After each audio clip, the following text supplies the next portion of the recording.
रामकृष्ण. श्री संतांच्या माता चरणावरी साष्टांग हे करी दंडवत, साष्टांग हे करी दंडवत. पैठण निवासी, प्रतिष्ठान नगरी निवासी शांतीब्रह्म श्री संत एकनाथ महाराजांच्या आनंद लहरी या ग्रंथावरची आपली चिंतन मालिका, प्रवचन मालिका. आणि आज आनंद लहरी या ग्रंथावरचे 17वं प्रवचन, 17वं चिंतन.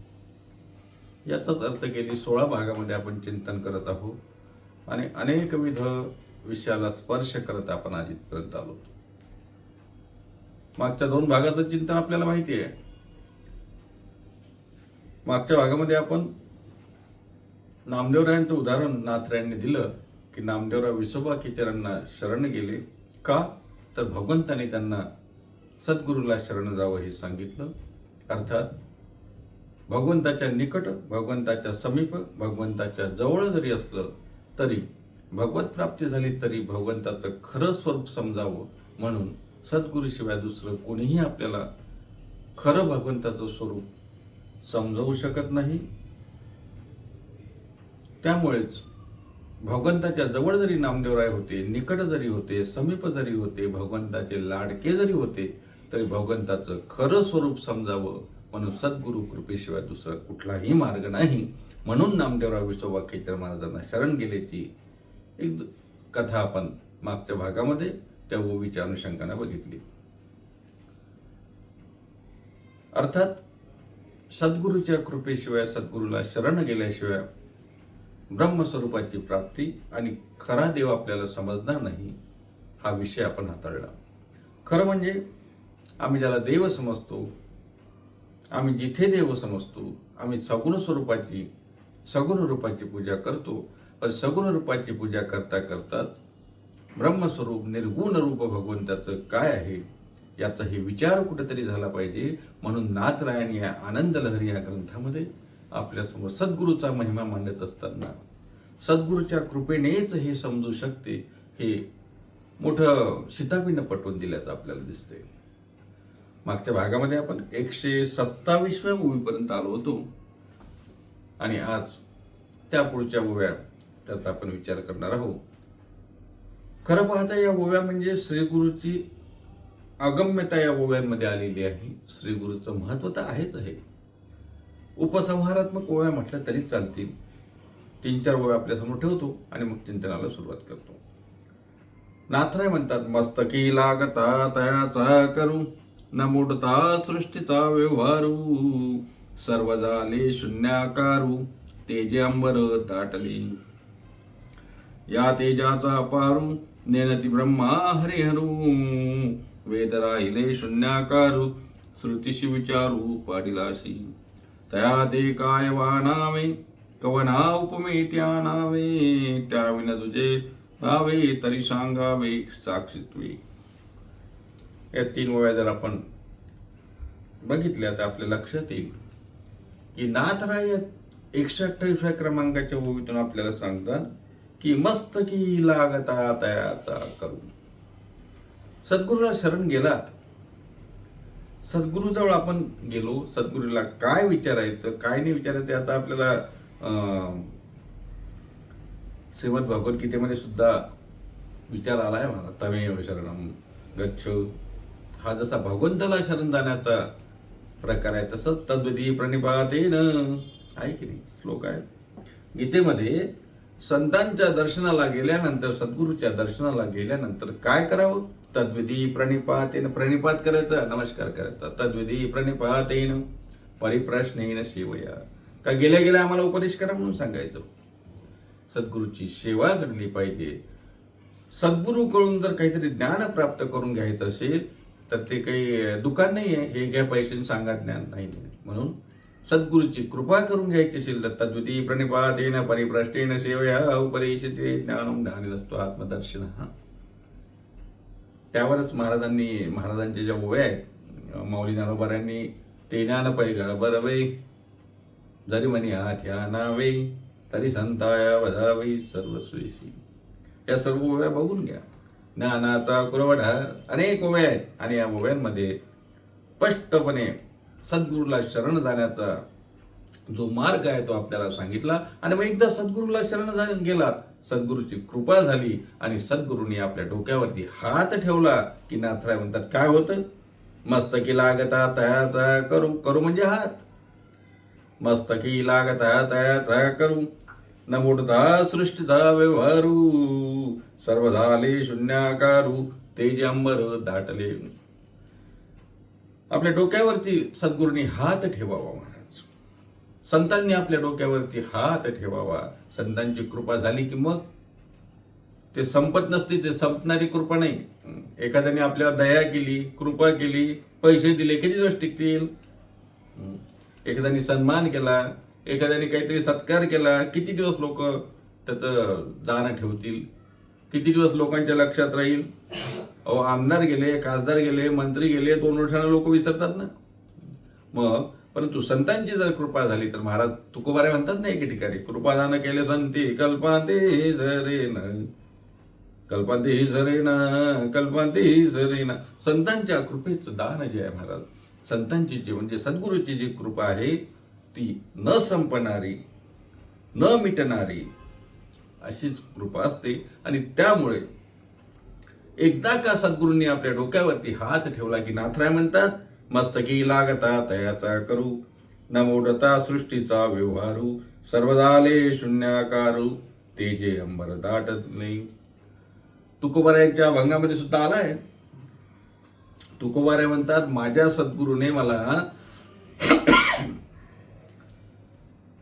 त्यांनीच मला सापडविलं, सापडिले नाही सापडविले, म्हणजे सद्गुरूंच्या कृपेने आम्ही आमची भेट झाली, स्वप्नात जरी झाली तरी.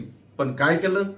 मस्तकी तो जाण ठेविला कर, मस्तकी तो जाण ठेविला कर, सापडविले वाटे जाता गंगा स्नाना, मस्तकी तो जाण ठेविला करू. आहे ना, सर्वांच्या पाठांतरातलं प्रमाण आहे, मस्तकी तो जाण ठेविला करू.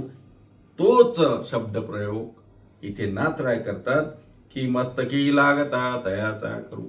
म्हणजे संत महात्म्यांची सद्गुरूची कृपा झाली की मग सर्व व्यवहार शून्य, न मोडता सृष्टीचा व्यवहारू, सर्व झाले शून्याकारू, तेज अंबर दाटले. आता तेज अंबर दाटले म्हणजे काय हो? अंबर म्हणजे आकाश, दाटले म्हणजे भरले, तेज म्हणजे प्रकाश. एवढी सोपी व्याख्या आहे का? तेजे अंबर दाटले. कुठलं तेज, कुठला प्रकाश? इथे दिव्य ज्ञानाच्या प्रकाशाचं वर्णन नाथराय इथे करतात. अनेक ठिकाणी प्रकाशाचं वर्णन आलंय ना. आपल्या लाईटचा प्रकाश आहे, दिव्याचा प्रकाश आहे, सूर्याचा प्रकाश आहे, भगवंताच्या रूपाचाही प्रकाश आहे. तुझी निढळे कोटी सूर्यप्रकाश आहे की नाही? काकाळातीच्या अभंगामध्ये तुझी निढळे सूर्य कोटी सूर्यप्रकाशी, चंद्रनयन आशे आहे ना अभंगामध्ये, आपल्या काकाळातीच्या अभंगामध्ये आहे की कोटी सूर्याचं तेज भगवंताच्या रूपात कधी बघितल्यानं त्या ठिकाणी किती सूर्याचं? कोटी सूर्याचं. अर्थात एका सूर्याचं तेज सुद्धा आपल्याला, आपण त्याचा अनुभव घेऊ शकत नाही. कोटी सूर्याचं तेज. पण इथे ते कोटी सूर्याचं पण नाही, इथे तेज अंबर दाटले म्हणजे सर्वत्र तेज आहे. आणि हा प्रकाश म्हणजे नुसता विद्युत प्रकाश नाही महाराज, हा ज्ञान प्रकाश आहे, दिव्य प्रकाश आहे, ज्ञानाचा प्रकाश आहे. जिथे अज्ञानाचा अंधार नाहीसा होतो तिथे ज्ञानाचा प्रकाश निर्माण होत असतो. नाथराय म्हणतात सद्गुरूच्या कृपेने ज्ञानाचा प्रकाश त्या ठिकाणी प्राप्त झाला.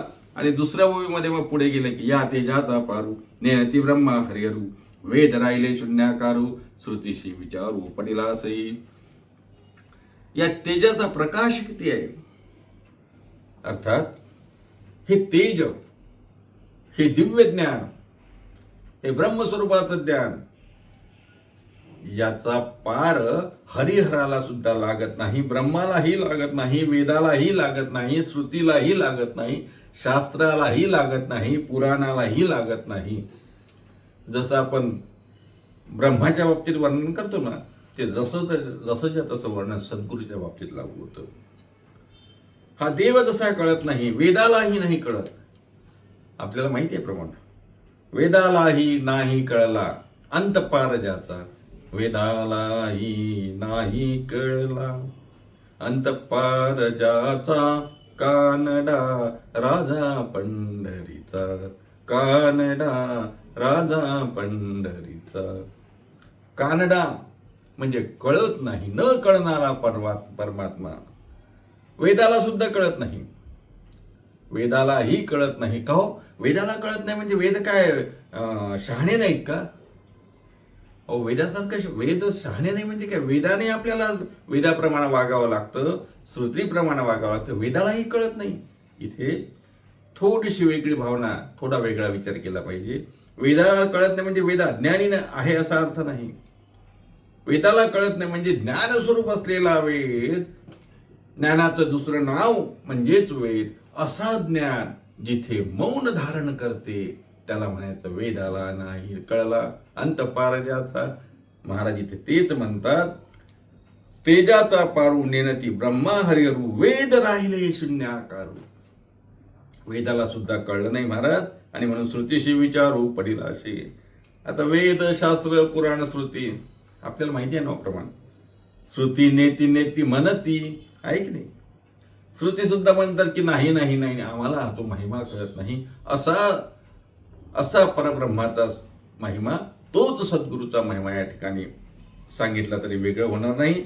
नात्र्या पुढच्या ओळीत म्हणतात, तया ते काय वाणावे, कवना उपमे ते आणावे, त्या विना तुझे तरी काय द्यावे, तरी सांगावे साक्ष. उपमा काय द्यायची हो त्याला? त्याचं वर्णन काय करा? वाणावे म्हणजे वर्णन करणं. काय वर्णन करायचं? सद्गुरूच्या महतीचं, सद्गुरूच्या महात्म्याचं, संतांच्या विषयीचं महात्म्य काय सांगावं? हे शब्द पुरे पडतील, नवे नवे शब्दांनी ते सांगताच येणार नाही. शब्द तिथे अभिप्रेत, शब्द त्या ठिकाणी आपल्या शब्दामध्ये ते बसत नाही. शब्दाच्या पलीकडचं, ज्ञानाच्या पलीकडचं असं जे तत्व, असं जे ब्रह्मतत्व म्हणजे सद्गुरु तत्व, त्याला काय उपमा द्यायची? उपमा कशासाठी द्यायची असते? दृष्टांत कशासाठी द्यायचे असतात? एखादी गोष्ट समजावी म्हणून उपमा दिल्या जाते ना. एखादी गोष्ट आपल्याला जर मिळाली, का हो ते कसं आहे? ते त्याच्यासारखं आहे. ते कसं आहे? ते त्याच्यासारखं आहे. एखाद्या वस्तूचं महत्व किंवा एखाद्या वस्तूचं स्वरूप सांगत असताना दुसऱ्या वस्तूची आपण तुलना करून ते सांगत असतो. ते त्याच्यासारखं आहे, ते त्याच्यासारखं आहे. त्यांनी घर बांधलं, अहो ते त्यांनी त्याच्यासारखं घर बांधलं. का? कारण दृष्टांताने समजते की त्याच्यासारखं हे पाहिलेलं नसते ना. म्हणून जे पाहिलेलं असते ते सांगणं, म्हणजे त्याचा आठव करणं म्हणजे हो हो ते त्याच्यासारखं असेल. पण इथे सद्गुरूच्या रूपाला, ब्रह्मस्वरूपाला कोणी पाहिलंच नाही ना. आणि मग त्याला पाहिलंच नाही, त्याला उपमा द्यायची कशी? म्हणून नाथराय म्हणतात, कवना उपमे ते आणावे. कोणती उपमा द्यायची? त्या विना तुझे द्यावे, तरी सांगावे साक्षीत्वे. का हो? काय कारण काय? महाराज म्हणतात, तू निर्गुण निराकार, निरुपम्य निराधार, परब्रह्म निर्विकार, विश्वंभर अव्यक्त. तो निर्गुण आहे, तो निराकार आहे, तो विश्वंभर आहे, तो अव्यक्त आहे. आता या सर्व संज्ञा आपण मागच्या प्रवचनामध्ये बघितल्या. आपण 12व्या अध्यायावरती, ज्ञानेश्वरीच्या 12व्या अध्यायावरती प्रवचन मालिका केली होती. तेव्हा निर्गुण, सगुण, अव्यक्त, व्यक्त याचा भरपूर विचार केला आहे. ज्यांनी ते भाग बघितले नसतील त्यांनी आपले संतांच्या अमृतवचने ह्या यूट्यूब चॅनलवर जायचं आणि ज्ञानेश्वरी प्रवचन 12व्या अध्यायावरती जे ज्ञानेश्वरीचे प्रवचन आहे ते प्रवचन ऐका. म्हणजे आपल्या लक्षात येईल अव्यक्त काय, निर्गुण काय, सगुण काय, श्रेष्ठ काय, कनिष्ठ काय, सर्व विचार आपण यथासांग त्या ठिकाणी केला. म्हणून पुन्हा सांगणार नाही. पण ओवीच्या अनुषंगाने विचार केला तर तो निर्गुण आहे, तो निराकार आहे, तो निरुपम्य आहे, निराधार आहे, परब्रह्म आहे, निर्विकार आहे. कोण? ब्रह्म जसं निर्विकार आहे महाराज, तसं सद्गुरू सुद्धा आमचे दिसत जरी तुमच्या आमच्यासारखे असली तरी ते निर्विकार आहे. उपाधी वेगळे आहे. भगवान कसा आहे? उपाधी वेगळे तुम्ही निर्विकार, उपाधी वेगळे तुम्ही निर्विकार. मी का सांगतोय प्रमाण? इथे निर्विकार शब्द आलाय.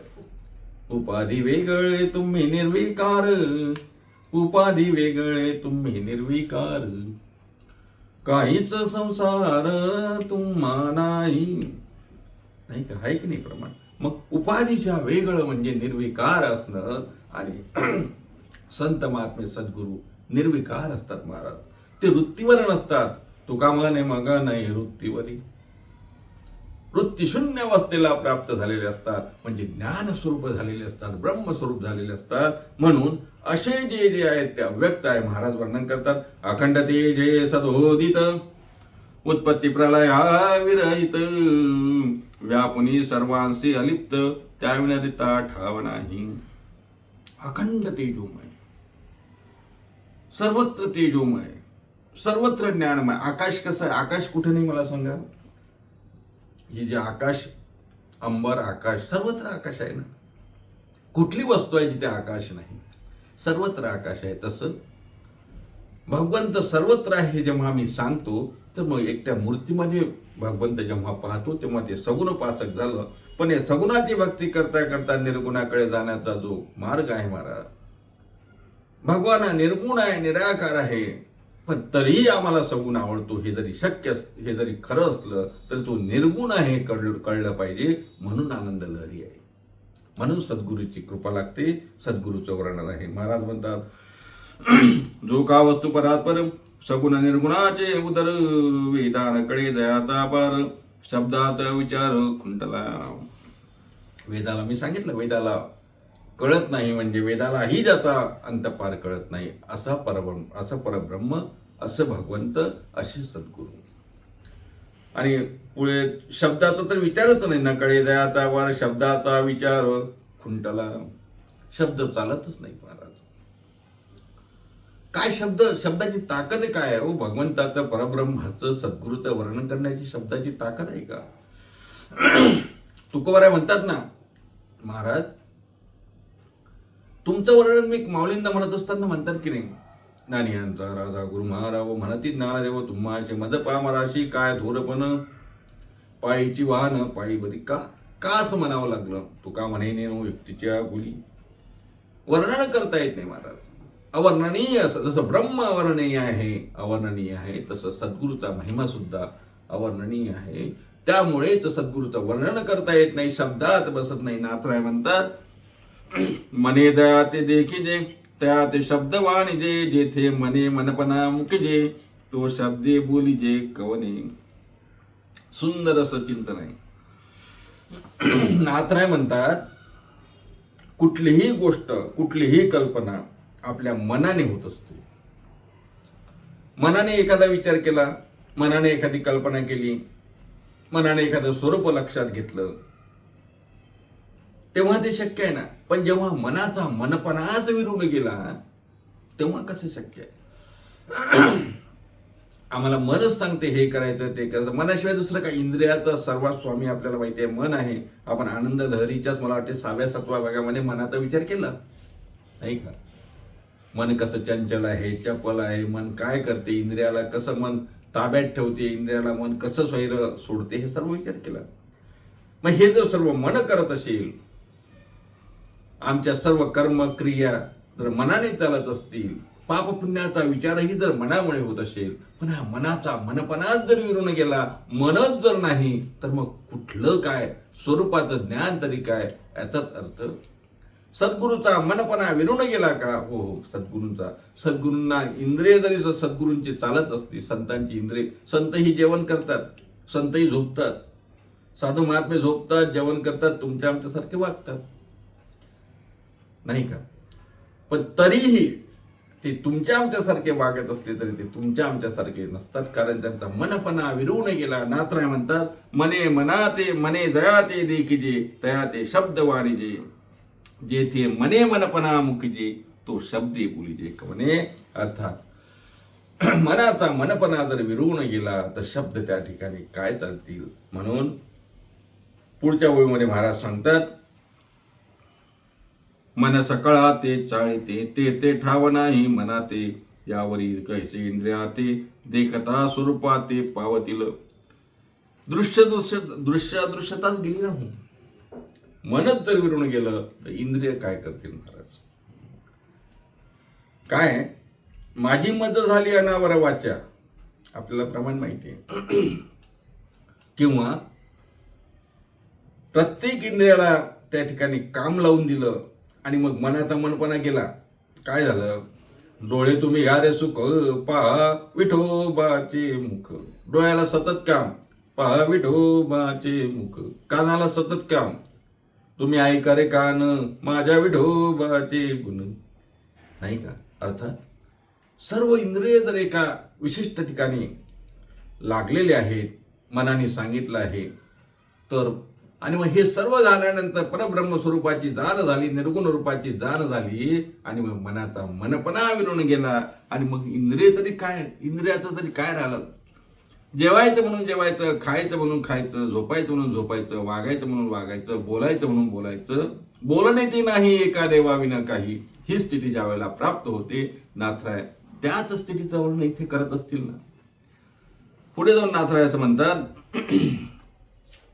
जरी म्हणाल स्वरूप निराकार, तरी कोठून झाला विस्तार. या शब्दाचा विचार श्रोती सादर परिसावा. शंका येईल की भगवान निराकार आहे, निर्गुण आहे, अव्यक्त आहे, तर मग ही सृष्टी निर्माण कशी झाली? ज्याला रूप नाही, नाव नाही, रूप नाही, नाव नाही, गाव नाही, मन नाही, देह नाही, मग ही सृष्टी निर्माण कशी झाली? याचा विचार प्रत्येकाच्या मनात शंका येत असते. आपण याचाही विचार मागे केलाय. मग निराकार निर्गुण असं जर भगवान असेल तर सृष्टीचा विस्तार कसा झाला? आपण मायेच्या प्रकरणामध्ये ते बघितलं होतं. भगवंतानीच माया उत्पन्न केली. पुढे जाऊन मला वाटतं एखादी मूवी त्यावरती असायला पाहिजे, असेल, बघू आपण.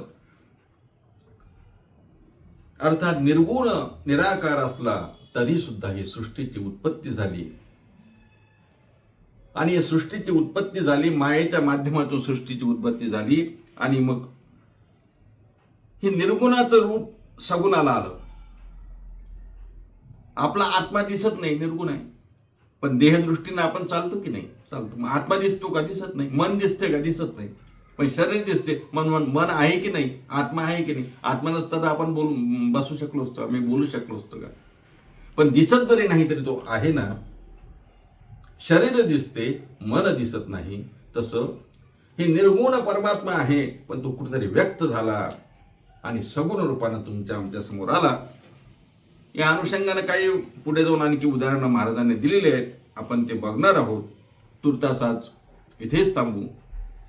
पुन्हा भेटूया पुढच्या भागामध्ये. तोपर्यंत सर्वांना रामकृष्ण हरी. मला असं वाटतं आपण 136व्या ओवीपर्यंत आलो. मला असं वाटलं होतं की पुढच्या भागामध्ये समारोप होईल, पण पुढच्या भागामध्ये होणार नाही. आणखी एक भाग आपण, आपल्याला काही समस्या असण्याचं कारण नाही. 1 काय, 2 काय, 3 काय, नाही का? तेव्हा आज इथेच थांबू. पुन्हा भेटूया पुढच्या भागामध्ये. तोपर्यंत सर्वांना रामकृष्ण हरी.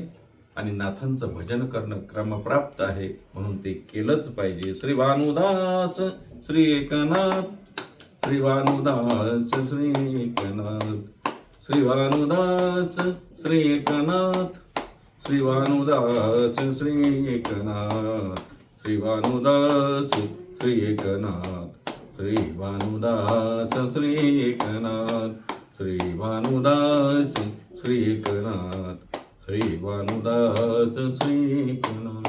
पुंडलिक वरद विठ्ठल श्री ज्ञानदेव तुकाराम, दत्तात्रय जनार्दन श्री एकनाथ, माऊली ज्ञानेश्वर महाराज की जय. जगद्गुरु तुकाराम महाराज की जय. शांती ब्रह्म श्री संत एकनाथ महाराज की